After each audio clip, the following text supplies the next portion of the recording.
Here to weigh in on this development, our A-plus panel for the day, former advisor to Margaret Thatcher and President Trump, John Brown, and president of Markowski Investments, Chris Markowski.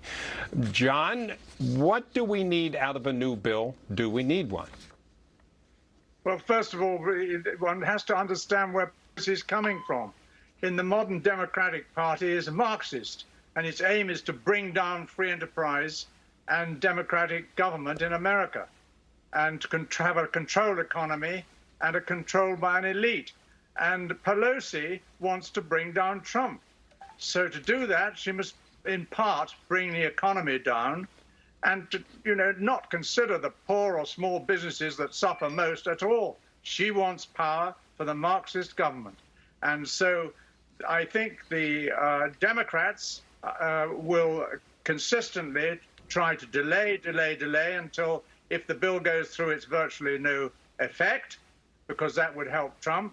And the Republicans must resist going forward to a Marxist agreement, which is what she's threatening with, and a completely outrageous demand. And I think they must resist that. John, very quickly, though, John, do you think there needs to be a bill? And if so, what should it look like? What they passed last week? Well, yes, Bobby, there does need to be a bill, but at what price? Right. There comes a time when the price is too big to have the bill.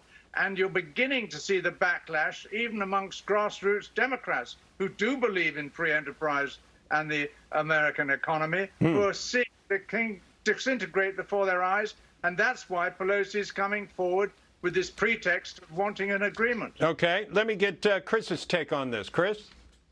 Well, listen, I took a look at last week's jobs numbers, which were pretty good. But what was really interesting about them was the amount of job openings that are out there in the United States. It's almost the same level they were back in December. Also interesting is the amount of people that are quitting their jobs. So what does this tell me? This tells me that, guess what? People have to stay home because their kids can't go back to school. So we could just keep writing checks and handing out more and more money, and I guess we'll allow people to stay home. But that's not going to improve the economy over the long run. All of these states, these blue states, want handouts right now because they're in deep, deep trouble, need to get service workers back to work. So the bottom line is any sort of deal that needs to be done, we have to have some sort of protection for businesses, for nonprofits, for schools, liability protection. And we have to encourage these states that are still locked down. I mean, New York City is a disaster, for crying out loud, to allow people to go back to work and send their kids back to school. Yeah, Chris, let me ask you about, I saw today on Yelp that there are 100,000 businesses that are going to close permanently. They're not coming back. And that breaks my heart. And I think that if there's a stimulus bill, we got to help businesses because they employ people anyway. Part of this is creative destruction, of course, but do you think we need to do something focused on businesses, Chris?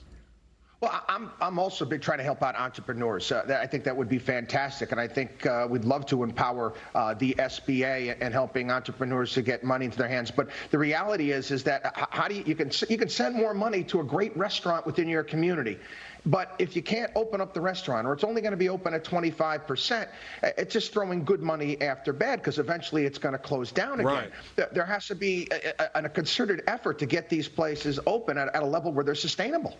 Yeah, John, I don't want to underplay the fact that there is a virus out there that can be threatening and is fatal to some people. How do we do that and keep going forward here? Well, I think Chris is absolutely right. The concentration must be on salvaging people that can't, for example, pay rent and things like that with the stimulus checks. And secondly, and most importantly, really, is small business that you've highlighted, because they are the largest employers in the United States, and they're the greatest creator of new jobs. And so small business must be the absolute prime target, and individuals to salvage their livelihood at the moment should be second to that, but right up front. And not all these amazing democratic things of funding states that have run up huge debts and operas and things like that. Those are ancillary things that must take a lower priority to economic survival. Right. I've got about half a minute, Chris. Do you bail out the states as far as the cost associated with COVID? they've already gotten the money, and a lot of that money hasn't been spent. Let's have some of these states that have been operating in an inefficient manner for an extended period of time to actually get their house in order. And my kids go to school here in New York. They're only going a couple days a week. There's no sports. Where's all this money going? The money has to be there somewhere. They're not spending as much as they were if all the kids were in school all the time and if they were playing sports and there were extracurricular activities. So enough's enough. You want to get the money back? You know what? You're going to have to get people back to work and raise that, get the tax revenue via that way. All right. John Brown, Chris Markowski, always a pleasure talking to you, gentlemen. Thank you.